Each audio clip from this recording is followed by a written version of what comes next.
tayo po ay patuloy na sumasamba at nanambahan sa ating Panginoon ng sama-sama. And sa oras din na ito ay ako rin po ay nagpapasalamat dahil binigyan ulit tayo ng opportunity to share the Word of God sa buwan na ito.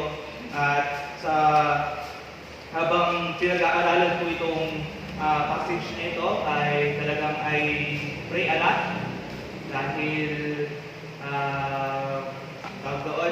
sa mga nararanasan natin sa paligid natin, sa church at sa mga kapatiran natin at mahal natin sa buhay ay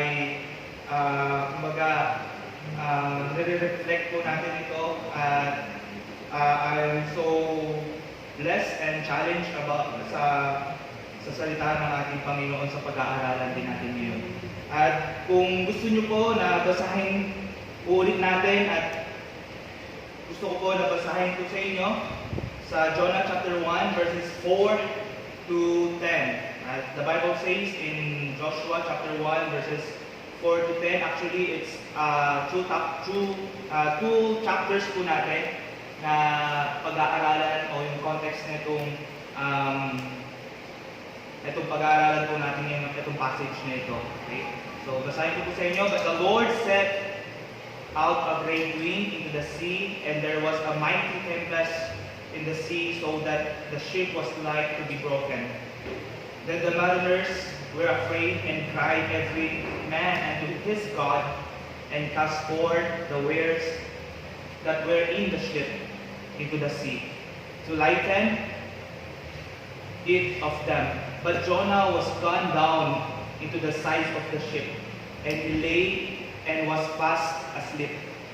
So the shipmaster came to him and said unto him, What meanest thou, O sleeper? Arise, call upon thy God, if so be that God will think upon us, that we perish not.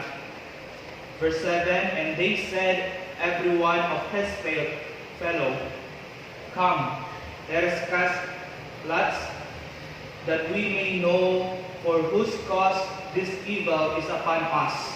So they cast lots, and the lot fell upon Jonah.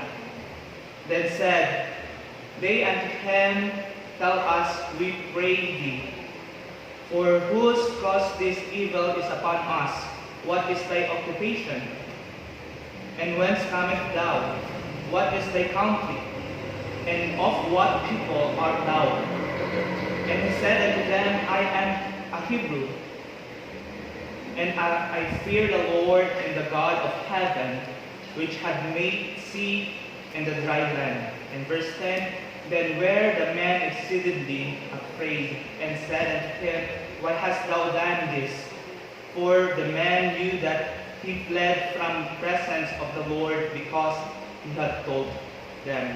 Tayo po ay manalangin. Let us pray. Our glorious Father, salamat po muli sa oras na ito na pinagkalog mo sa amin. Muli kami makapag-aral, makapagsama-sama upang sambahin kayo sa Espiritu at katotohanan. We pray, O Lord, na gabayan po ang inyong lingkod, ang inyong banal na Espiritu, ang mamuna sa bawat isa upang maintindihan po namin ito. At ma-bless po kami sa inyong salita, Panginoon. Nawa ay may apply po namin ito sa pang-araw-araw namin buwan, lalo na ngayon sa sitwasyon namin sa mundong ito, Panginoon, sa aming bansa, sa aming lugar na kami nakakaranas ng pandemic na ito, Panginoon. We pray, O Lord, for your wisdom. We pray, O Lord, for your strength na ibigay niyo po sa aming Panginoon. Nawa ma-glorify po namin kayo at ma-magnify po namin kayo sa buhay po namin, Panginoon. At kayo ang manguna sa oras na ito sa tanging pangalan ni Jesus. Amen.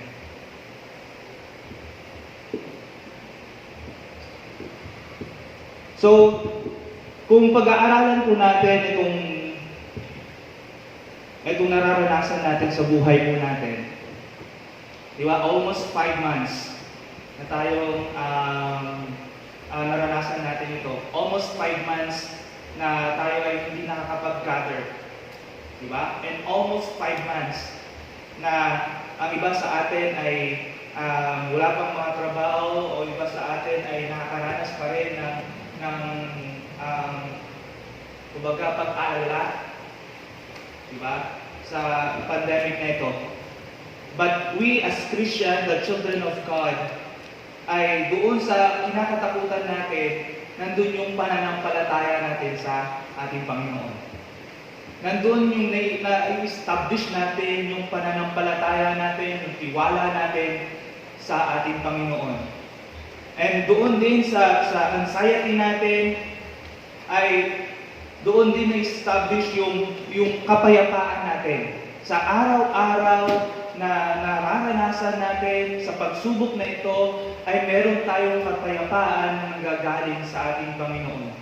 Diba? Kaya nga po, isa sa mga pinangahawakan natin bilang isang mananampalataya, diba? Never ang ating Diyos pinabayaan niya tayo. Diba? Kahit saan man tayo mapunta, never ang ating Diyos iniwan tayo. At sa mga bagay na ito, alam natin na ang Diyos ay kontrolado ang lahat ng bagay na ito. Ang Diyos ay alam niya yung mga nangyayari at nararanasan natin. Di ba po ba? At sa mga bagay din na ito, ay mayroong layunin ng ating Diyos. Kung bakit ang kanyang mga anak, kung bakit ang mundong ito, ang bansang ito ay nakakaranas ng pandemic na ito. Nung napag-aaralan ko po ito o binabasa itong Book of Jonah, ay merong tatlo na gusto ko po na i-share sa inyo. Itong passage na ito, meron tayong tatlong bagay na mapag-aaralan sa passage na ito.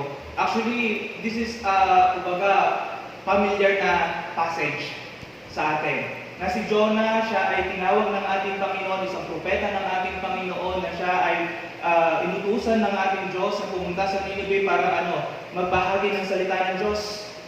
But ano ang ginawa ni Jonah? Siya ay hindi sumunod. Imbis na pumunta siya sa Nineveh, pumunta siya sa south.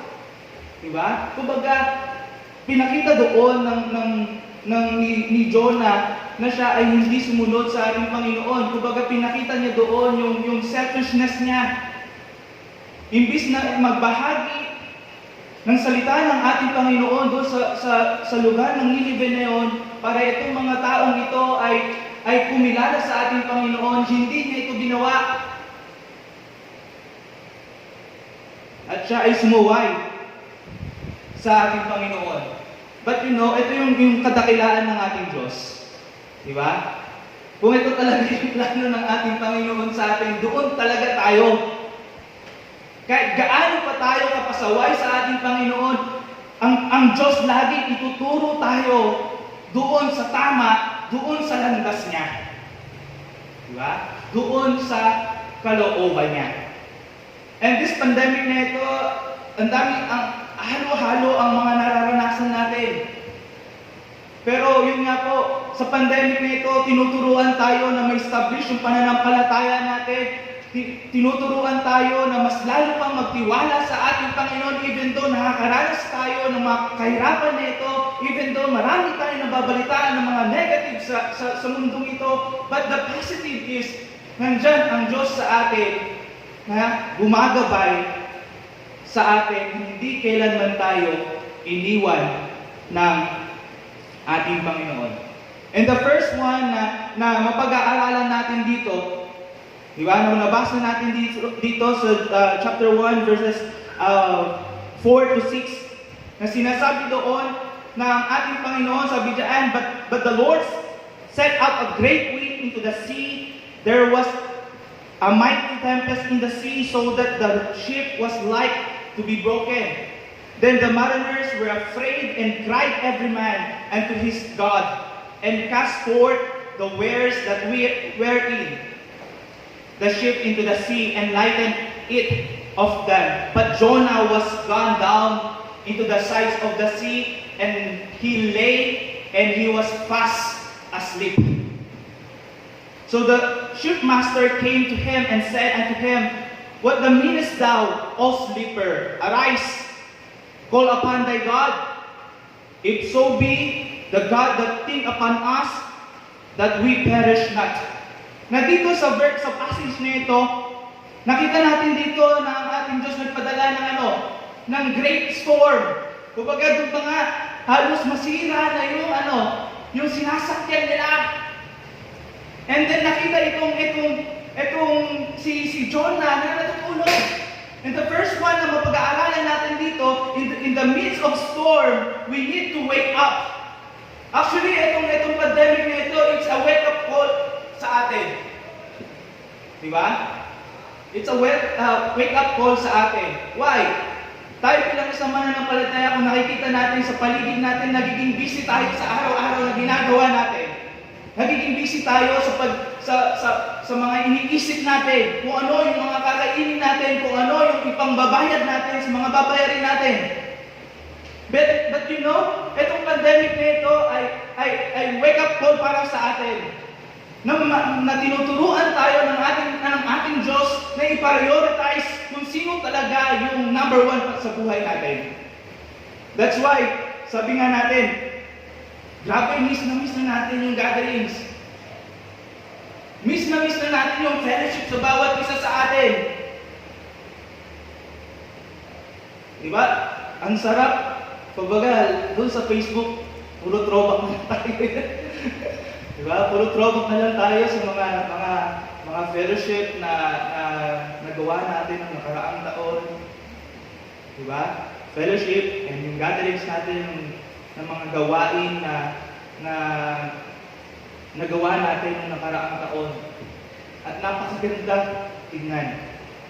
Napakagandang alaala sa atin.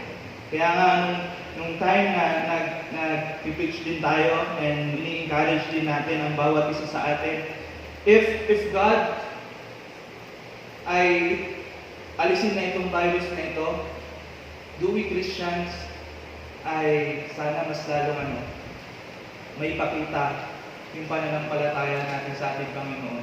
Kung matapos man itong pandemic na ito, sana tayo bilang isang mananampalataya, alam na natin kung sino yung pinapriority natin.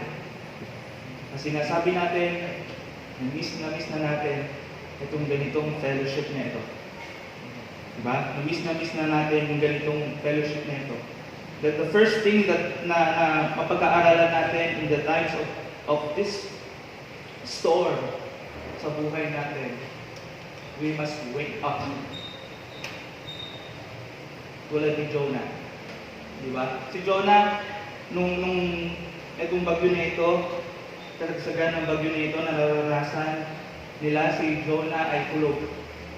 And then, pinuntahan pa siya ng shipmaster, para siya ay gisingin. Ano ang meaning nito na itong pagkatulog ni Jonah?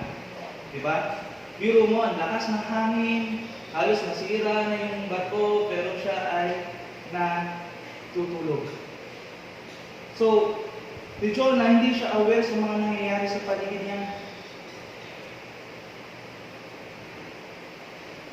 And then, itong shipmaster na ito, nakita si Jonah, and then sinabi sa kanya na, gumising ka. Tawagin mo ang Diyos mo. Lumapit ka sa Diyos. Sabi ko nga po, this is a wake-up call sa atin. Sa storm na ating nararanasan, actually, itong pandemic na ito is the upward storm na nararanasan natin. But the true storm sa buhay ng isang mananampalataya is ourselves. Ano yung response natin doon sa storm na nararanasan natin at ano yung response natin sa sarili natin. Diba? Sa storm na ito, itong pandemic na ito, kung i-relate natin ito, diba? Natigil yung gatherings natin, natigil yung mga outreaches natin, natigil yung mga gawain ng simbahan natin, diba? And then, natigil din yung prayer meeting din natin. And the wake-up call sa atin, ano yung dapat natin gawin? Ano yung dapat natin gawin sa bagyo na nararanasan natin? Ano ang dapat nating response sa bagyo na nararanasan natin. We will wake up and do something. And pray. Prepare ourselves. Prioritize God sa buhay ng bawat isa sa atin. Paano? Nawala ang gatherings, hindi tayo makapagsama-sama as in yung lahat ng mga kapatiran natin. Hindi tayo makapag-gather, hindi tayo makapag-fellowship sa bawat isa sa atin. But still, yung response natin, yung ginagawa natin as a church, as individual, ay tayo ay nakikiisa. Saan? Sa online worship natin. Kaya very thankful pa rin tayo kasi ginagamit yung technology. Diba? Teknolohiya para ano? Para ang bawat mananampalataya ay makapag-worship sa ating Panginoon. Hindi naman ito yung talagang church. The church is us, not this building. Kaya alisin po natin sa mindset natin, hindi ako nakapagsamba sa ating Panginoon kasi hindi ako nakapunta sa simbahan. No. Kahit nasaan tayo sa tahanan natin, pwede tayong sumamba sa ating Panginoon.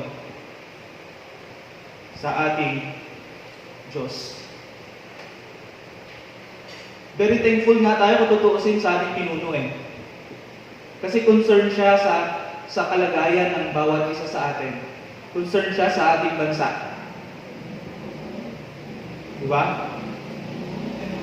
Na, kumbaga, ginagawa niya itong ini-implementa nilang batas para proteksyonan mismo tayo. At sana ang bawat isa sa atin ay magkaisa sa gawain tulad nito na meron tayong online, na meron tayong corporate prayer time ng ang Angono, ang AFBC, and then ang Gamayan ay nagsama-sama every 8 o'clock ay pinapanalangin natin ang lahat ng ating mga concerns sa bansa, sa government natin, sa mga kapatiran natin, sa gawain natin, sa mga tao na mayroong mga karamdaman. And then, ano pa yung dapat natin gawin sa pandemic na ito? Ano yung wake-up call natin? Alam niyo po na wala yung outreach natin. Hindi tayo makapagturo sa mga bata. Pero habang binabasa ko po yung Biblia, and then yung mga quotations about doon sa pagtuturo sa mga bata, mas marami pala yung passages na ang magulang ang nagtuturo sa mga bata.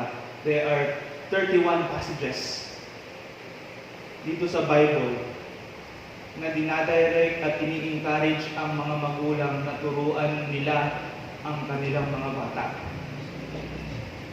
Diba? Kaya nga isa sa mga passages na gusto ko po na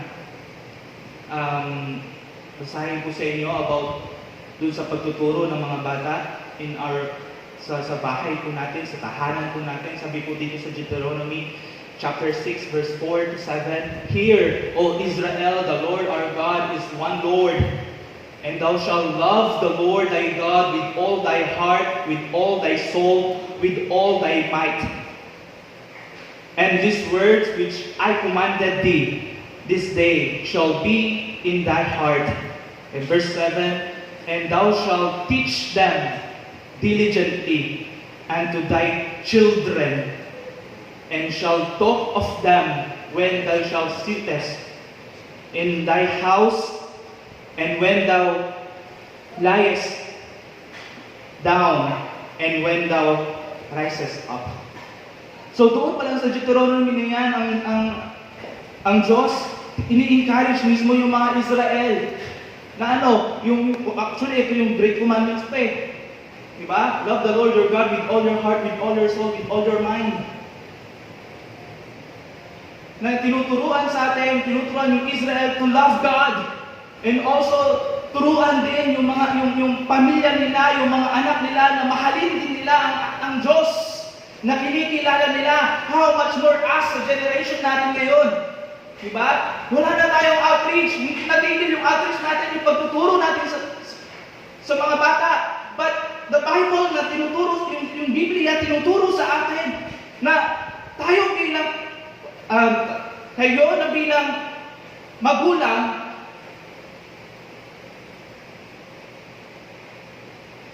meron tayong responsibilidad na turuan mismo yung ating mga anak.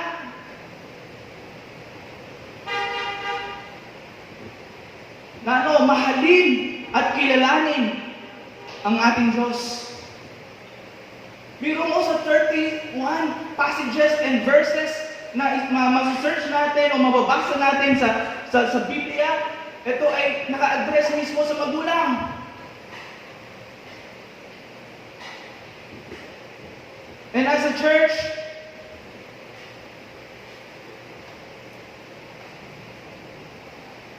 bilang isang mananampalataya sa ating Panginoon, kumikilala sa ating Panginoon bilang Panginoon at tagapagligtas, this is the right time to wake up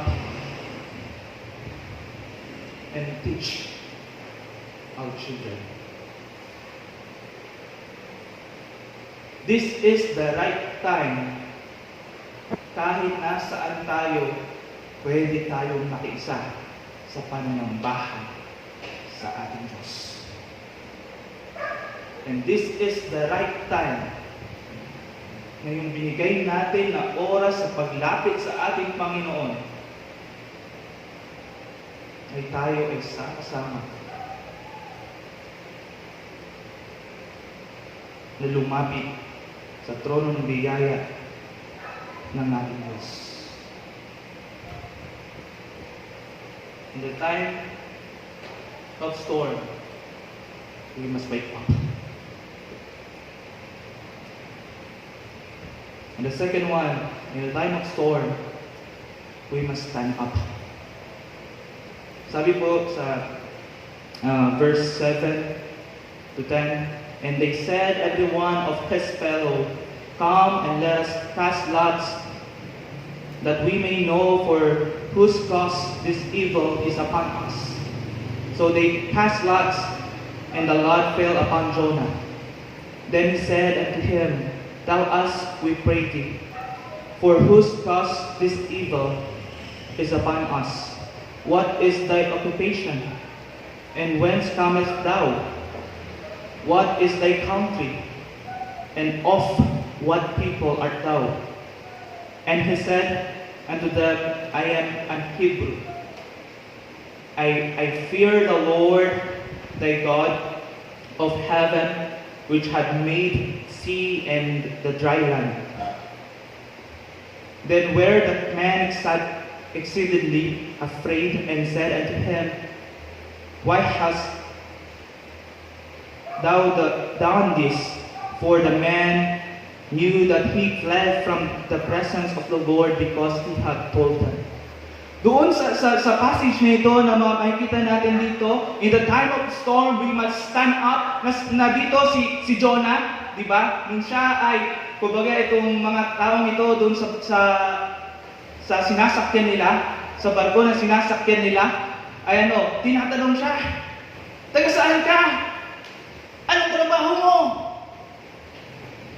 And then sinabi ni Jonah, sinabi niya that he is a Hebrew man. And sinabi niya siya ay may takot sa Diyos. Na yung Diyos niya, siya yung lumalang ng dagat at ganoon din ng lupa.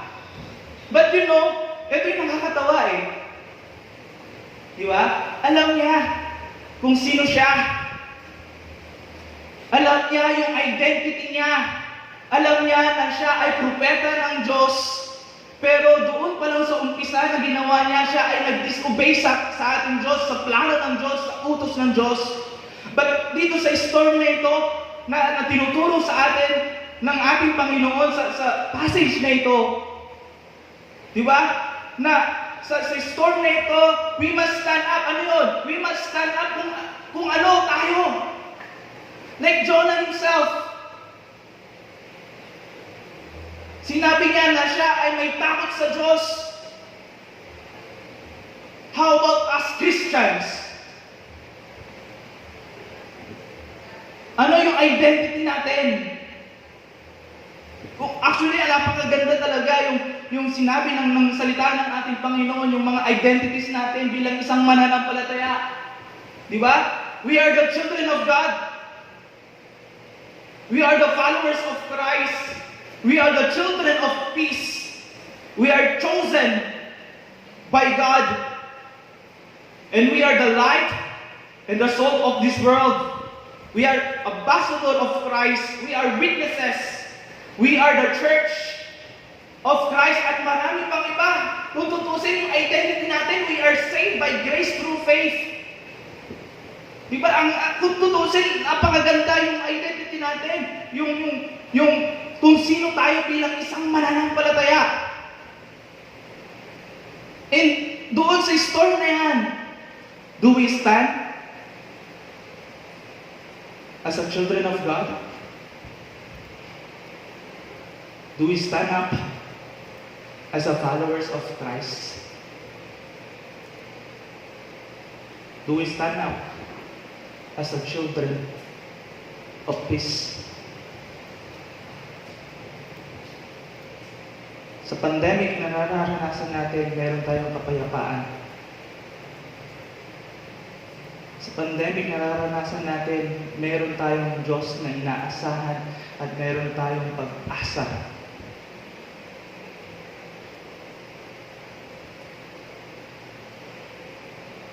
Dahil mismo sa pangako ng ating Panginoon. And meron isang mga kapatiran, hindi naman dito, what I am parang naglalaro lang sa isip ko lang din. And then sa mga group chat, di ba? Kumbaga nag-brainstorming kami ng mga kapastoran and kapwa mananampalataya. Kasi sa iba ay mahigpit pa rin talaga yung gatherings. Kahit sa ibang bansa ay merong pinagbabawal pa rin yung gatherings. And then, may nabasa akong article and napakaganda yung sinabi niya. Kasi yung tanong niya, nung mananampalataya na ito, if we are truly followers of Christ, bakit sumusunod tayo sa government natin? Kasi ito yung time na kailangan talaga natin na mag-gather ng sama-sama. Yes, merong mga dito sa salita din ng ating Panginoon, pinapakita doon yung kahalagahan ng sama-sama.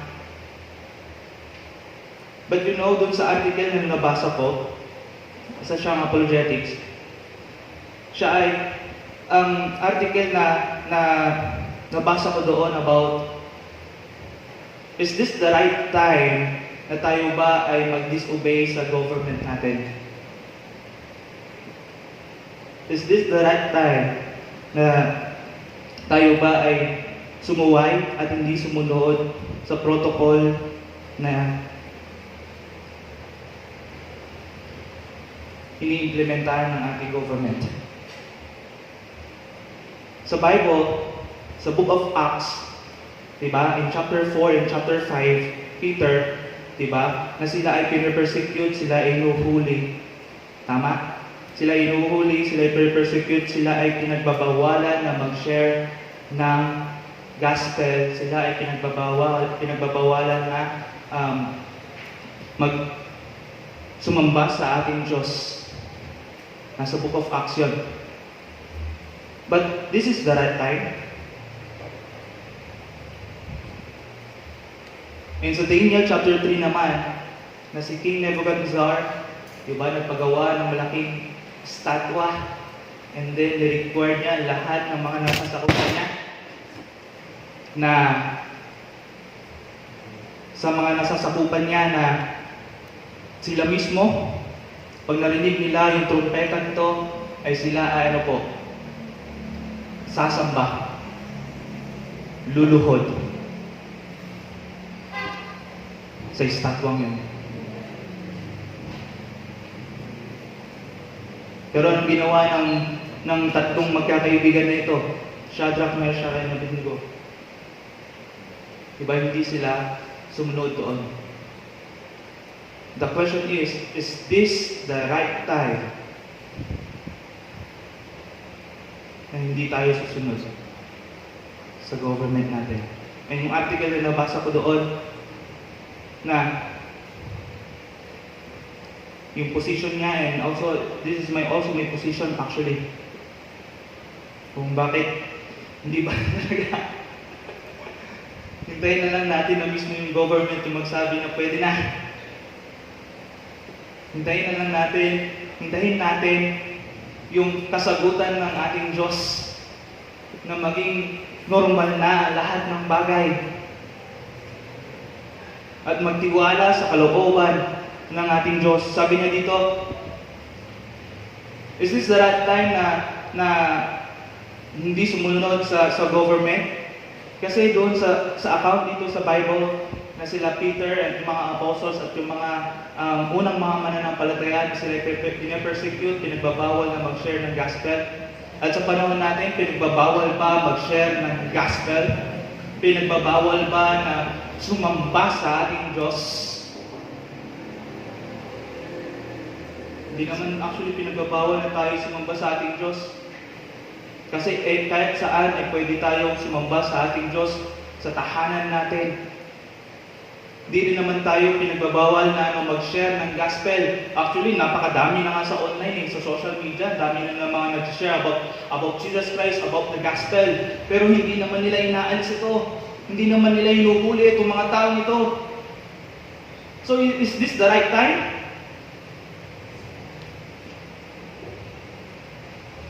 And then, sa account naman nila ng Daniel, pinupwersa ba tayo na sumamba sa Diyos-Diyosan? Na re-announce yung faith natin sa ating Panginoong Jesucristo? Hindi. Ang laging pinapakausapan ng government natin at laging sinasabi ng government natin, ano yun? Ito yung ganda manalangin tayo. At laging pinapakausapan na hanggat nandyan pa yung virus,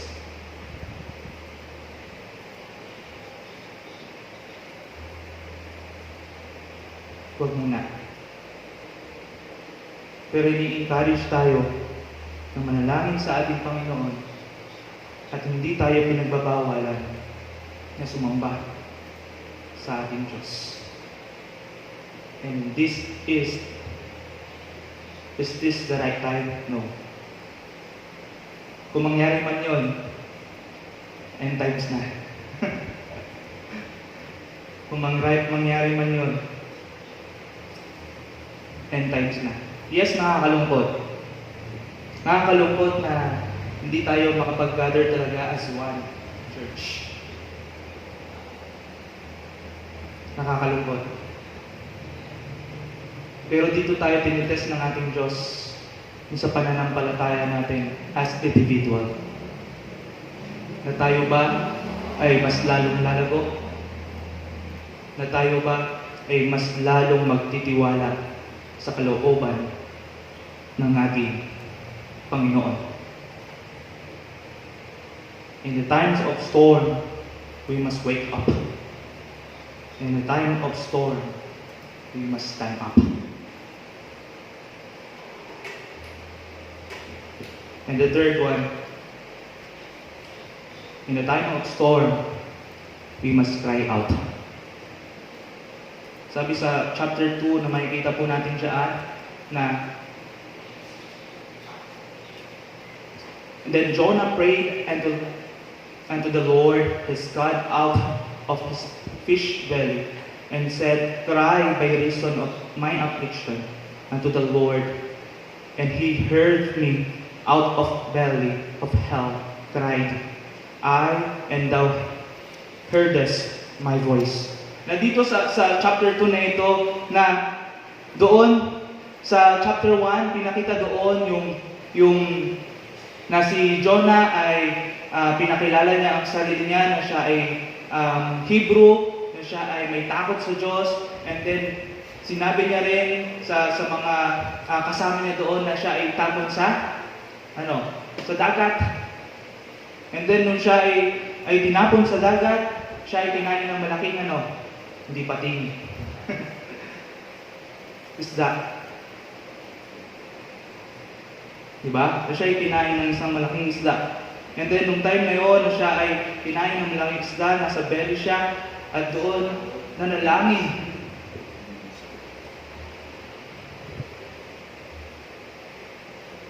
Si Jonah.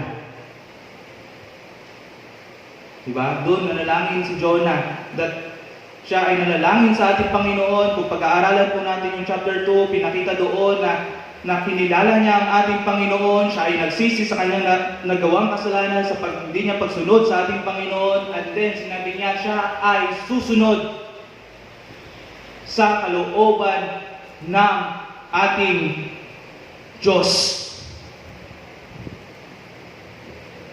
Kung pag-aaralan po natin doon, ito yung isa sa kadakilaan ng ating Panginoon, na ang ating Diyos ay full of chances.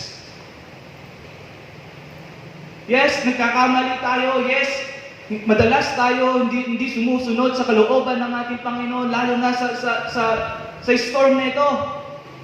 Minsan nakakaranas tayo ng paninisi sa kapwa natin. Minsan ay mas lalo tayong nag-aalala sa nangyayari sa paligid natin, but still, the challenge for us is mas lalo pang magtiwala, mas lalo pang sumampalataya sa ating Panginoon, at saliksikin natin yung sarili natin. Kung tatapusin ito ng ating Panginoon, aalisin ito ng ating Panginoon, ano tayo? Ano yung gagawin natin sa pandemic na ito? Ano ang gagawin natin pagkatapos ng pandemic na ito?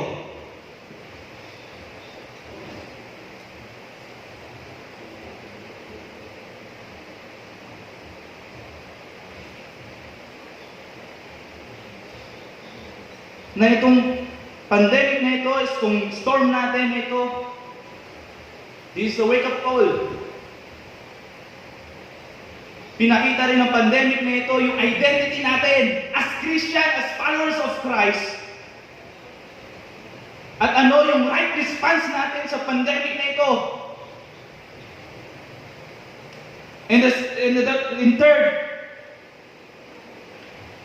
sa kahirapan na nararanasan natin, sa pagsubok na nararanasan natin, ang tanging gagawin natin ay lumapit sa Diyos, iiyak sa Diyos ang mga nararanasan natin. Ipagkatiwala sa Diyos at kilalanin ang Diyos sa buhay natin. Madali lang sabihin that God is in control.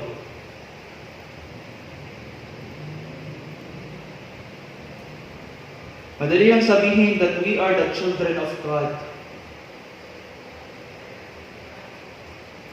Pero mahirap gawin.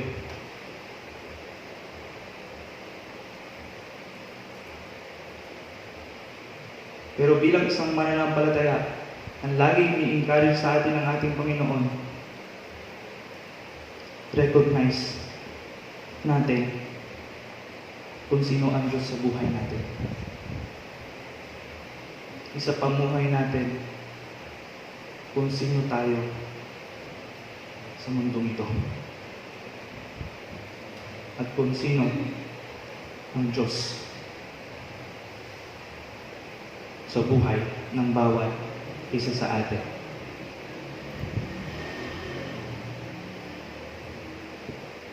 Alam niyo po, minsan isa rin sa mga naglalaro sa isipan ko kung bakit parang dinidelay ng ating Panginoon yung alisin nitong pandemic na ito.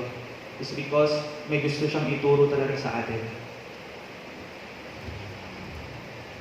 Meron siyang gustong ituro sa atin bilang isang mananampalataya. Isa sa mga account na nabasa ko rin sa Biblia, and then na-recall ko rin habang nababasa rin ito, di ba yung parang Israelites nandoon sa wilderness, and then andun na sila, kumbaga andun na yung promised land, pero hindi sila makapasok doon sa promised land is because of doon sa ginagawa ng mga Israelites na ito. Ano yun? Hindi sila makontento sa kadakilaan ng Panginoon, hindi sila makontento sa provision ng Panginoon, hindi sila makontento sa ginagawa ng Panginoon, sa proteksyon ng ating Panginoon sa buhay nila. At ang lagi nilang ginagawa, magreklamo, at magreklamo. Hanggang maubos na yung generation na ito. Ang nakapasok lang sa generation na yon, yung mga bago.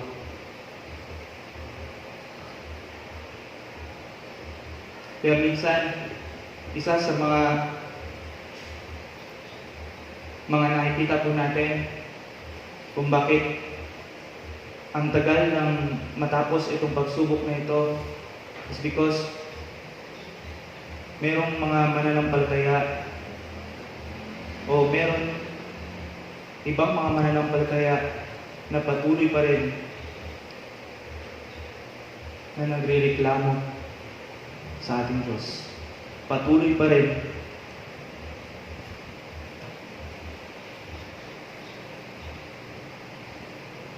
na sumusuway at hindi sumusunod sa kalooban ng ating Panginoon.